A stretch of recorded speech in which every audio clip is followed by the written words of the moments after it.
Certificate നിങ്ങളുടെ ഒന്നും certificate എനിക്ക് വേണ്ട. ഞാനേ കറുത്തതെന്ന് പറഞ്ഞില്ലെങ്കിൽ എന്ത് ഇഷ്ടമാണ് കറുത്തെന്ന് പറഞ്ഞാൽ ഒരു വ്യക്തിനും പറഞ്ഞിട്ടില്ല എന്ന് പറഞ്ഞില്ലേ. നമ്മുടെയൊക്കെ മനസ്സിന്റെ ഉള്ളിന്റെ ഉള്ളിൽ അടിയുറച്ചു നിൽക്കുന്ന ഒളിഞ്ഞു കിടക്കുന്ന ജാതിബോധവും സവർണ അവർണ മനോഭാവവും അതുപോലെ കീഴ്ജാതിക്കാരെ ചവിട്ടിത്താഴ്ത്താനുള്ള വെമ്പലുകളും നൂറ്റാണ്ടുകളായിട്ട് ഈ രാജ്യത്ത് ഉണ്ടാക്കിയെടുത്തിട്ടുള്ള അതിന്മേൽ ചവിട്ടിക്കയറി നിന്ന് ചൂഷണം നടത്തിയിട്ടുള്ള ആ പ്രക്രിയ അവസാനിച്ചു എന്ന് കരുതുന്നവർ വിഡ്ഢികളുടെ സ്വർഗത്തിലാണ്. അവസരമില്ലാത്തതുകൊണ്ട് അല്ലെങ്കിൽ ഏറ്റവും അനുയോജ്യമായ അവസരം കാത്ത് ഇതെല്ലാം തന്നെ ഒളിഞ്ഞു കിടക്കുകയാണ്. ആളുകളുടെ മനസ്സിലും അന്തപുരങ്ങളുടെ ഉള്ളറകളിലും ഇതിങ്ങനെ അടിഞ്ഞു കിടക്കുകയാണ്. അനുയോജ്യമായ അവസരം വന്നുകൊണ്ടിരിക്കുന്നുണ്ട്. രാജ്യം ഒന്നാകെ സവർണ ഫാഷിസം ആശയപരമായും സാംസ്കാരികമായും സാമ്പത്തികമായും ഒക്കെ നാട്ടിലെ ജനങ്ങളെ കീഴടക്കിക്കൊണ്ടിരിക്കുന്ന സാഹചര്യത്തിൽ ഇവക്കൊക്കെ തന്നെ ഒളിഞ്ഞു കിടക്കുന്ന സ്ഥലത്ത് നിന്ന് പുറത്തു വരാനും ആരും കാണാമറയത്ത് നിൽക്കുന്നിടത്ത് നിന്ന് പൊന്തി വരാനും ഒക്കെ പറ്റുന്ന അവസരമാണ് എന്ന് മനസ്സിലാക്കിക്കൊണ്ട് തന്നെയായിരിക്കണം കലാമണ്ഡലം സത്യഭാമ എന്ന് പറയുന്ന മഹത്തായ നടിയെന്ന് നാട്ടിലെ സാംസ്കാരിക മേലാളന്മാർ വിശേഷിപ്പിച്ചു കൊണ്ടിരിക്കുന്ന ഒരു മായികാരൂപം, ഒരു മോഹിനി രൂപം നമ്മളുടെ മുമ്പിൽ വന്ന് ഈ രാജ്യത്തിന്റെ മുഖത്ത് നോക്കി, ഈ മലയാള സംസ്കൃതിയുടെ മുഖത്ത് നോക്കി കരിവാരിത്തേക്കാൻ ശ്രമിച്ചുകൊണ്ടിരിക്കുന്നത്. കരിവാരിത്തേക്കുക എന്ന് പറഞ്ഞാൽ കറുപ്പാണ്. മലയാള സംസ്കാരത്തിന്റെ വെളുത്ത മുഖത്ത് കരിവാരിത്തേക്കാൻ ശ്രമിച്ചുകൊണ്ട് കാക്കയുടെ നിറം, അറുവഷളൻ, പെറ്റതള്ള സഹിക്കാത്ത കാക്കയുടെ നിറം എന്ന് പറയുകയും മാത്രമല്ല എല്ലാ ചാനലുകളിലും വന്നിരുന്ന് അഹങ്കാരത്തോടു കൂടി ധാർഷ്ട്യത്തോടു കൂടി അത് ശരിയാണ്, ഞാൻ പറഞ്ഞതിലുള്ളതാണ് തെറ്റ്, എനിക്ക് അഭിപ്രായ സ്വാതന്ത്ര്യമില്ലേ എന്ന് പറഞ്ഞ് അത് അഭിപ്രായ സ്വാതന്ത്ര്യത്തിന്റെ തലത്തിലേക്ക് അതിനെ ചുരുക്കി കാട്ടുകയും എന്നിട്ട് ഞെളിഞ്ഞിരുന്ന് അത് പറയുകയും വഷളൻ ചിരി ചിരിച്ച് കാണുന്നവർ മുഴുവൻ വിഡ്ഢികളാക്കുകയും ചെയ്യുന്ന ഒരു വല്ലാത്ത സംഭവം ഈ പുരോഗമന ആശയങ്ങളാൽ ഇതിനെയൊക്കെ കുഴിച്ചു മൂടി എന്ന് പറയുന്ന ശ്രീനാരായണ ഗുരുവിൻ്റെയും വിവേകാനന്ദൻ്റെയും അതുപോലുള്ള ഒരുപാട് പരിഷ്കർത്താക്കളുടെ മുഖത്ത് നോക്കി പല്ലിളിക്കുന്ന പുച്ഛിക്കുന്ന കാഴ്ച നമ്മളിപ്പോഴും കണ്ടുകൊണ്ടിരിക്കുന്നു. എവിടെയാണ് ഈ നാടിന് പരിഷ്കാരം ഉണ്ടായിട്ടുള്ളത്? എന്താണ് നാം നേടിയിട്ടുള്ളത്? നൂറ്റാണ്ടുകളിലൂടെ നടത്തിയിട്ടുള്ള പോരാട്ടങ്ങളിലൂടെ, അത് അയ്യങ്കാളിയായിരുന്നാലും അതുപോലെ ഡോക്ടർ ബാബാ സാഹിബ് അംബേദ്കർ ആയിരുന്നാലും മഹാത്മാ ഫുലെ ആയിരുന്നാലും അതുപോലുള്ള നിരവധി നായകന്മാരായിരുന്നാലും അവർ നടത്തിയിട്ടുള്ള പോരാട്ടങ്ങളെല്ലാം തന്നെ നിഷ്ഫലമായി പോയിരിക്കുന്നു എന്ന് മാത്രമേ ഈ സ്ത്രീയുടെ വാക്കുകളാൽ പറയാനുള്ളൂ.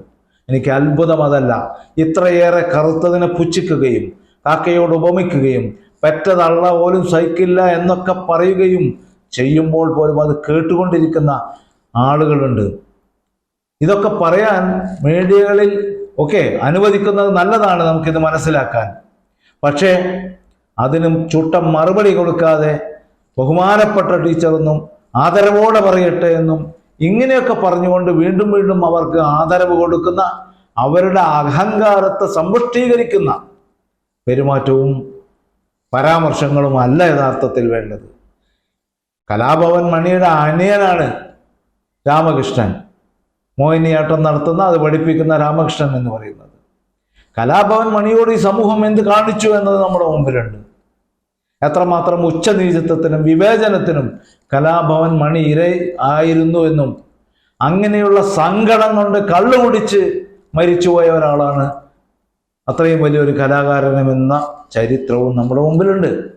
അദ്ദേഹത്തിൻ്റെ സഹോദരൻ വരുന്നു. ഈ കലാഭവൻ മണിയോടും കലാഭവൻ മണിയുടെ സഹോദരനോടും ഏറ്റവും അടുത്ത് ഇടപഴകിയിരുന്ന ഈ കലാഭവൻ മണിയെ നിരവധി സിനിമയിൽ അഭിനയിപ്പിച്ചിട്ടുള്ള സംവിധായകരും നിർമ്മാതാവും പോലും അധിക്ഷേപിക്കുന്നില്ല സത്യഭാമയെ, അംഗീകരിച്ചാണ് സംസാരിക്കുന്നത്. ഇതൊക്കെ വളരെ മോശമായിട്ട് നിലനിൽക്കുകയാണ്. എന്താണ് ഈ സ്ത്രീ പറഞ്ഞത്? അതിൻ്റെ ഉള്ളുകള്ളികളിലേക്ക് ആരെങ്കിലും ആലോചിച്ചിട്ടുണ്ടോ? മോഹിനിയാട്ടം നടത്തേണ്ടത് മോഹിനികളാണ്, പുരുഷന്മാർ നടത്താൻ പാടില്ല എന്ന സ്ത്രീ പുരുഷ വിവേചനം കൊണ്ടുവന്നു ഈ കാലത്ത്. ഇരിക്കട്ടെ, മോഹിനിയാട്ടം നടത്തേണ്ടത് മോഹിനികളാണ്. എന്താണ് മോഹിനി എന്ന് പറഞ്ഞാൽ? പ്രത്യക്ഷത്തിൽ കേട്ടാൽ സുന്ദരികളായ സ്ത്രീകൾ എന്നായിരിക്കും നമ്മൾ മനസ്സിലാക്കുന്നത്. ഒരാട്ടത്തിന് മോഹിനി എന്ന പേര് കൊടുക്കുന്നു. ഏത് കാലത്ത്? സവർണ യുഗത്തിൽ, ബ്രഹ്മയുഗം പോലുള്ള സിനിമകൾ ഇറങ്ങിയിട്ടുള്ള കാലത്ത് തന്നെ ഇവിടെ അകത്തളങ്ങളിൽ, നാലുകെട്ടിൻ്റെയും ഇല്ലങ്ങളുടെയും അകത്തളങ്ങളിൽ, അന്തപുരങ്ങളിൽ നടന്നിട്ടുള്ള നൃത്തം, അവിടെ നിന്ന് ആവിർഭവിച്ചിട്ടുള്ള നൃത്തരൂപമാണ് മോഹിനിയാട്ടം. അതിന് മോഹിനി എന്ന് പേരിട്ടു. മോഹിനി എന്ന് പേരിടുമ്പോൾ എന്താണ് മോഹിനിക്ക് അർത്ഥം? കാമുകന്മാരെ ഭ്രാന്ത് പിടിപ്പിക്കുന്ന രീതിയിൽ നൃത്തം ചെയ്യുന്ന സ്ത്രീ, അപ്സരസ്, സുന്ദരി, മായാമോഹിനി, ഇതൊക്കെയാണ് അതിനർത്ഥം. ആ അർത്ഥത്തോടൊപ്പം ഏത് ഡിക്ഷണറി എടുത്ത് നമ്മൾ പരിശോധിച്ചാലും തേവിടിശി എന്നൊരർത്ഥം കൂടി കാണാൻ സാധിക്കും. അപ്പോൾ മഹത്തായ ഒരു കലയാണെങ്കിൽ ആ കല അഭ്യസിക്കാൻ വരുന്നവർ ഇങ്ങനെ ഒരു പേര് മോഹിനി എന്ന് കൊടുക്കണം. മോഹിനിയെ പാടുള്ളൂ എന്ന് പറയും. ഉളുപ്പുണ്ടോ? അമൃത് കൈക്കലാക്കാൻ, അസുരന്മാരുടെ കയ്യിൽ നിന്ന് അമൃത് കൈക്കലാക്കാൻ മഹാവിഷ്ണു ഒരു സുന്ദരിയുടെ രൂപം പ്രാപിച്ചു. അതിൻ്റെ പേരാണ് മോഹിനി. ആ പേരാണ് മോഹിനിയാട്ടത്തിന് കൊടുത്തിരിക്കുന്നത്. അവിടെയും ആണുങ്ങളെ വശീകരിച്ച് അമൃത് കൈക്കലാക്കാനാണ് ആ വശ്യരൂപം സ്വീകരിച്ചത്. മാസ്മരിക സുന്ദരി, ദുർമന്ത്രവാദിനി, അങ്ങനെയും മോഹിനിക്ക് അർത്ഥങ്ങളുണ്ട്.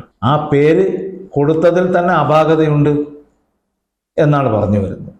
ആ പേര് ഉപയോഗിക്കുന്നു, അതേ ഉപയോഗിക്കാൻ പാടുള്ളൂ. അങ്ങനെയുള്ളവരെ ഈ കല ചവിട്ടാൻ പാടുള്ളൂ, ചെയ്യാൻ പാടുള്ളൂ. അങ്ങനെയുള്ളവർക്ക് വലിയ അംഗീകാരമാണ്. അങ്ങനെയുള്ളവർ എവിടെ നിന്നാണ് വരുന്നത്? അങ്ങനെയുള്ളവർ സവർണ വീടുകളിൽ നിന്നാണ് വരുന്നത്. അങ്ങനെയുള്ളവർ പഴയ കൊട്ടാരങ്ങളിൽ നിന്നാണ് വരുന്നത്. അതിനെക്കുറിച്ച് പറയുന്ന സത്യഭാമയുടെ ഭാവം, ഭാഷ, രൂപം നമ്മൾ എടുത്തു നോക്കുക. തമ്പുരാട്ടി, രാജ്ഞി, അവരൊക്കെ പറയുന്നത് പോലെ ഞാനങ്ങ് പറയും, നിങ്ങളങ്ങ് കേട്ടോളൂ എന്നാണ് അവരുടെ ഭാവം. ആ ഭാവത്തിലാണ് സംസാരിക്കുന്നത്. ഇതൊക്കെ ഇക്കാലത്തും വെച്ചു പൊറുപ്പിക്കുന്നത് എന്തുകൊണ്ടാണ്? ഇതൊക്കെ എവിടെ ഒളിഞ്ഞു കിടക്കുകയായിരുന്നു? ഒരു കാര്യത്തിൽ ആശ്വസിക്കാമോ?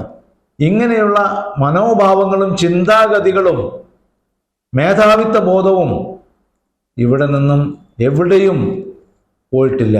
അതൊക്കെ ഇവിടെ തന്നെ ഇരിപ്പുണ്ട് എന്ന് മനസ്സിലാക്കാൻ ഈ ഒരു പുതിയ കാലത്ത് ഫാസിസ്റ്റ് ശക്തികൾ വീണ്ടും അധികാരത്തിൽ വരുമെന്നൊക്കെ മുറവിളി നടന്നുകൊണ്ടിരിക്കുന്ന സമയത്ത് അതിൻ്റെ ഒരു ആവേശത്തിൽ ഇതൊക്കെ പറയാൻ തയ്യാറായി വരുന്ന ആളുകളിലൂടെയെങ്കിലും നാട്ടിലെ പാമര ജനങ്ങൾക്ക് മനസ്സിലാക്കാൻ സാധിച്ചു എന്നതിൽ നമുക്ക് ആശ്വസിക്കാം. ഇനി മറ്റൊന്നും കൂടി ഈ സ്ത്രീ പറഞ്ഞത് നോക്കൂ നിങ്ങൾ.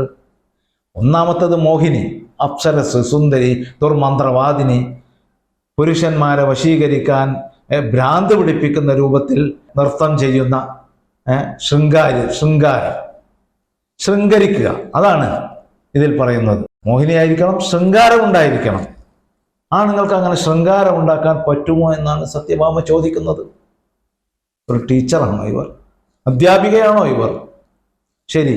എന്നിട്ട് അവർ പറയുകയാണ്, കാല് രണ്ടും അകത്തി വെച്ച് കളിക്കേണ്ട ഒരു നൃത്തമാണിത്.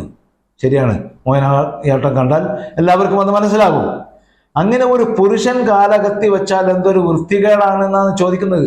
ആ ചോദ്യം എത്രമാത്രം വൃത്തികേടാണ് എന്നാണ് സാധാരണ ജനങ്ങൾ ആലോചിക്കുക. എത്രമാത്രം വൃത്തികെട്ട ചോദ്യമാണത്. എന്താണ് അവർ ഉദ്ദേശിക്കുന്നത്?